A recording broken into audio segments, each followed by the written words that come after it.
Deep in southern Africa, there exists a kingdom where one man holds all the power, a place where his word is law and no one dares to challenge his rule.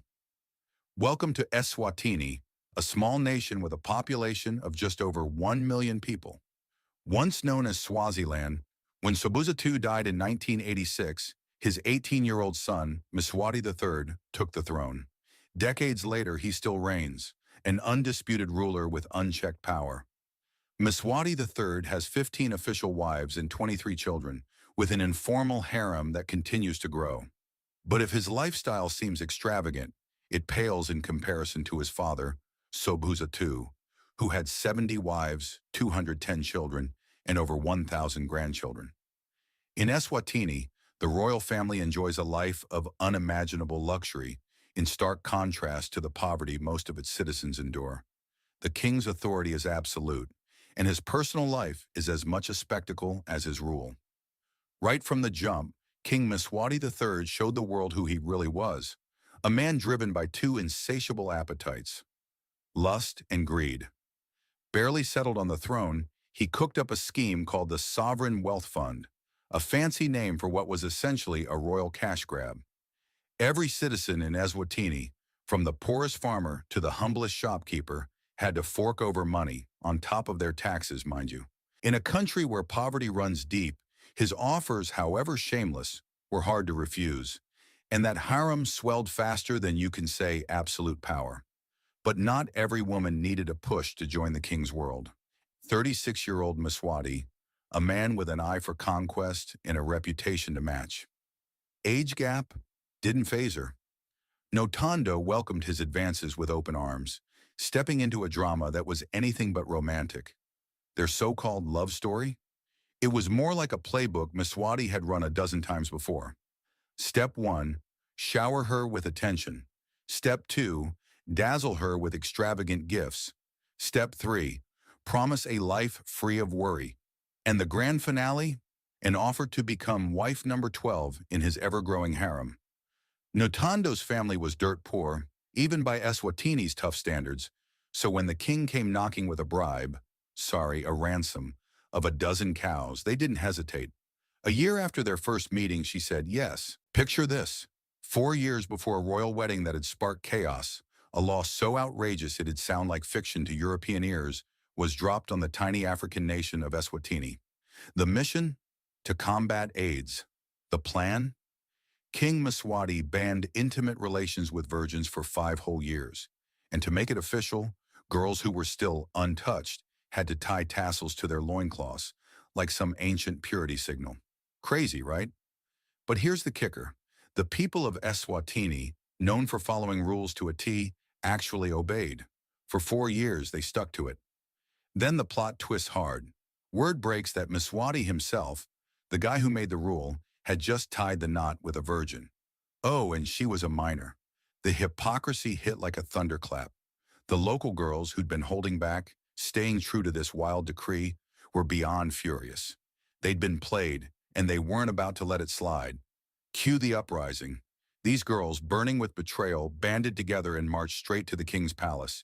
In a moment that screams defiance, they tore the tassels from their clothes and flung them onto Mswati's porch, a pile of rebellion staring him down. It was raw, it was bold, and it was a wake-up call he couldn't ignore.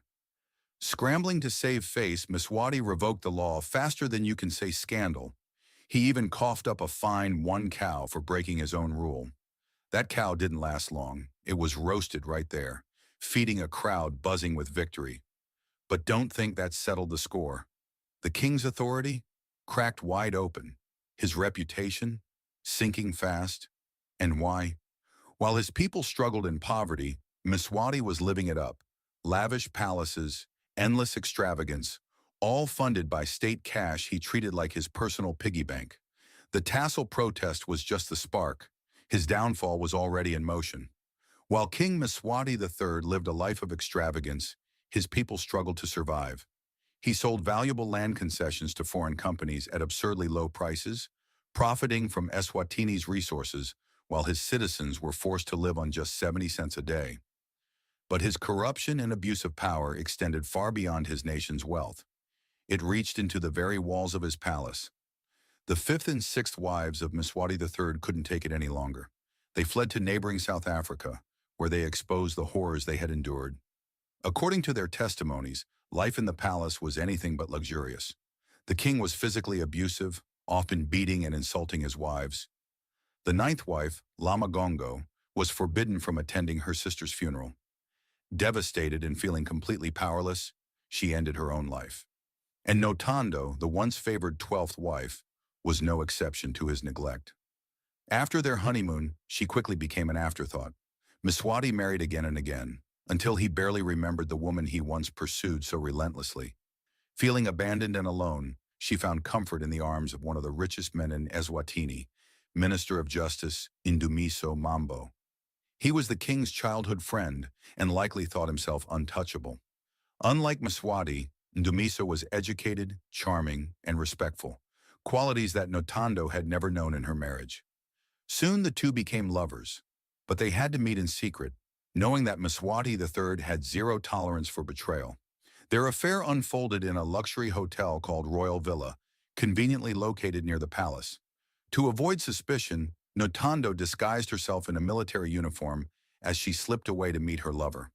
But they underestimated the king's reach. Mswati had informants everywhere. It didn't take long for him to discover the affair. And when he did, his revenge was swift and brutal. Despite their long-standing friendship, Ndumiso was arrested on charges of trespassing on private property. The king had full ownership of the royal villa, making the accusation technically legal, but it was clear that this was personal. The Minister of Justice, Ndumiso Mambo, didn't face a legal trial. Instead, he was handed over to the king's bodyguards.